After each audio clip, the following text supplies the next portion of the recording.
പെർമിറ്റില്ലാതെ ഹജ്ജ് ചെയ്യുന്നത് അസ്വീകാര്യമാണെന്ന് Saudi grand Mufti. അനധികൃത ഹജ്ജിനെതിരെ രാജ്യത്തിനകത്തും പുറത്തും ശക്തമായ ക്യാമ്പയിനാണ് നടന്നുവരുന്നത്. 126 രാജ്യങ്ങളിലുള്ളവർക്ക് ഇത്തവണ ഇടനിലക്കാരില്ലാതെ നേരിട്ട് ഹജ്ജിന് അപേക്ഷിക്കാൻ സൗകര്യമൊരുക്കിയതായി ഹജ്ജ് ഉംറ മന്ത്രി പറഞ്ഞു. അനുമതി പത്രമില്ലാതെ ഹജ്ജ് ചെയ്യൽ പാപമാണെന്നും ഇത് അനുവദനീയമല്ലെന്നും സൗദി ഗ്രാൻഡ് മുഫ്തി ഷെയ്ഖ് അബ്ദുൽ അസീസ് ആലു ഷെയ്ഖ് പറഞ്ഞു.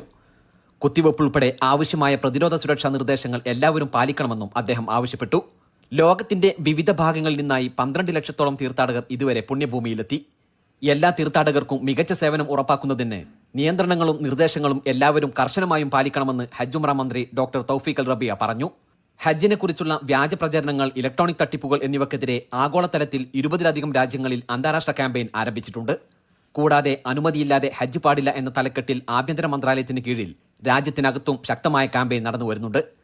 ഹജ്ജ് പെർമിറ്റ് ഇല്ലാത്തവരെ മക്കയിലേക്ക് കടത്താൻ ശ്രമിക്കുന്നവർക്ക് 15 ദിവസം തടവും ഒരു യാത്രക്കാരന് 10,000 റിയാൽ എന്ന തോതിൽ പിഴയുമാണ് ശിക്ഷ.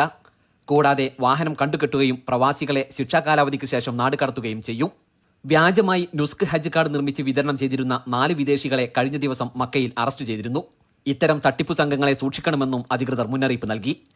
ഇടനിലക്കാരെയോ ടൂറിസം ഓഫീസുകളെയോ ആശ്രയിക്കാതെ ഓൺലൈനായി നേരിട്ട് ഹജ്ജിന് അപേക്ഷിക്കാനുള്ള സൗകര്യം ഇത്തവണ 126 രാജ്യങ്ങളിലേക്ക് വ്യാപിപ്പിച്ചു. കൂടാതെ തീർത്ഥാടകർക്ക് മികച്ച സേവനം നൽകുന്നതിനായി 1,20,000-ലധികം തൊഴിലാളികൾക്കും തീർത്ഥാടക സംഘങ്ങളുടെ നേതൃത്വങ്ങൾക്കും പരിശീലനവും നൽകി.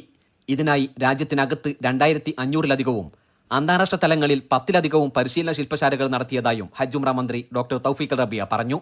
Gafoor Kondotty, media 1, Mecca.